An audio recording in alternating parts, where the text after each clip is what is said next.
So why are traders switching to futures? Like I said in my intro, you have many advantages to start learning to trade futures. You need lower capital, so you don't need the $25,000 like with stocks.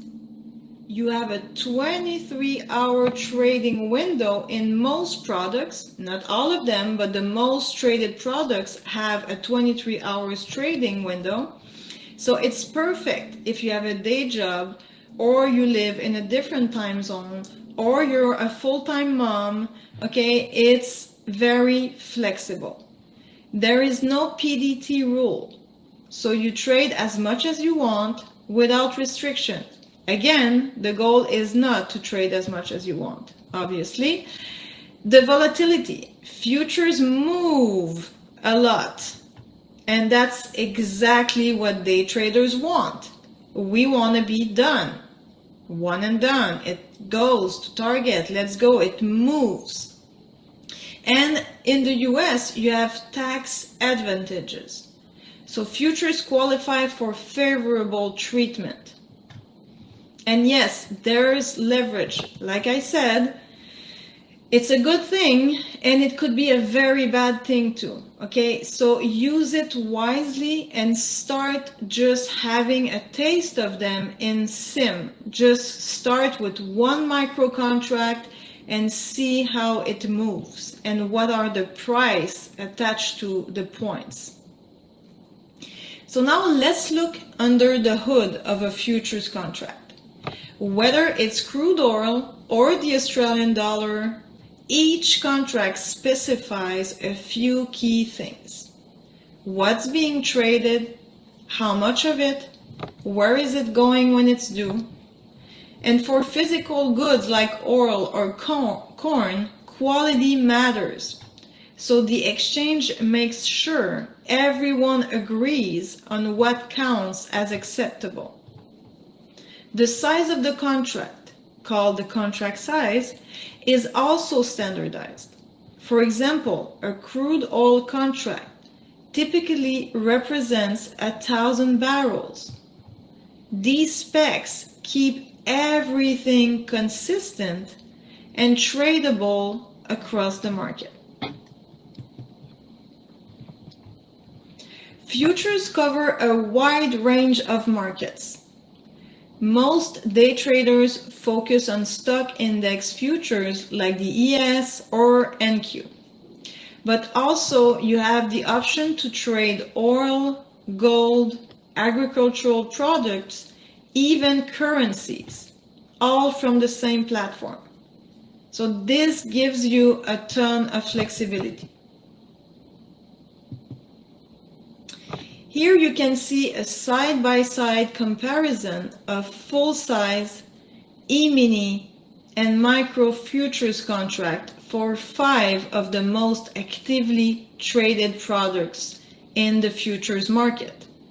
So you can see that the full size of the ES, the S&P 500 contract, is $250 1 point.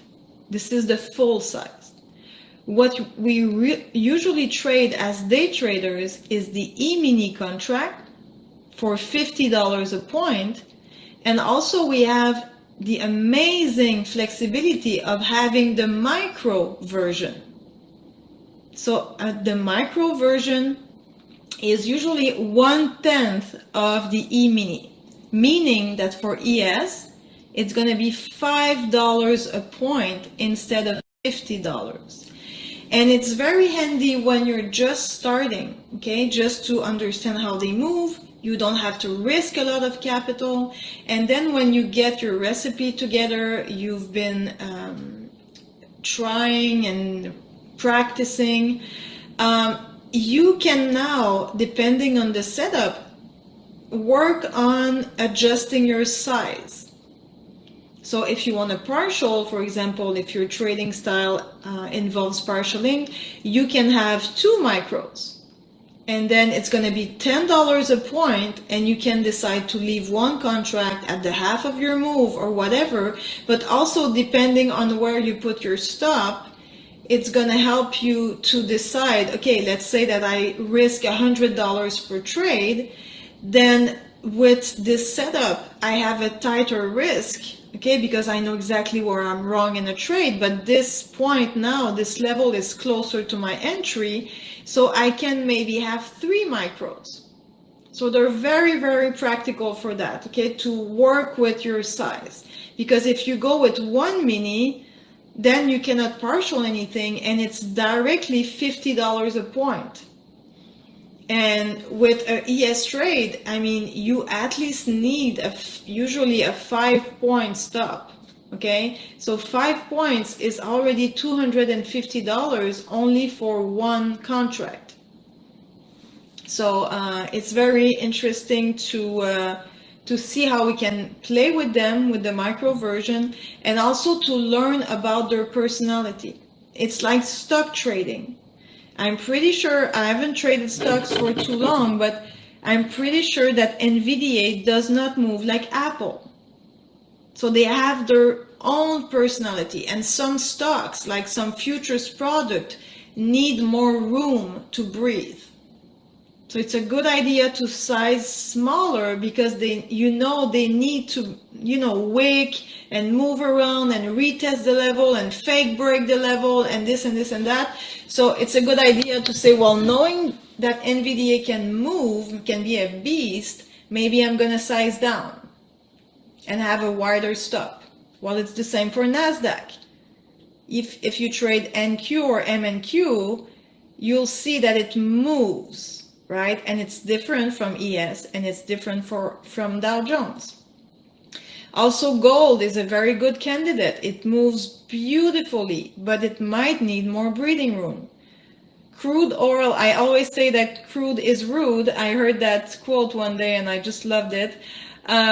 So crude is rude, especially in a day trading setup. So you want also to let it do its thing and be wider with your stop, okay? So you see, you start to get an idea of what you trade by trading them over and over again. And I never tried currencies, so I could not tell you how they move.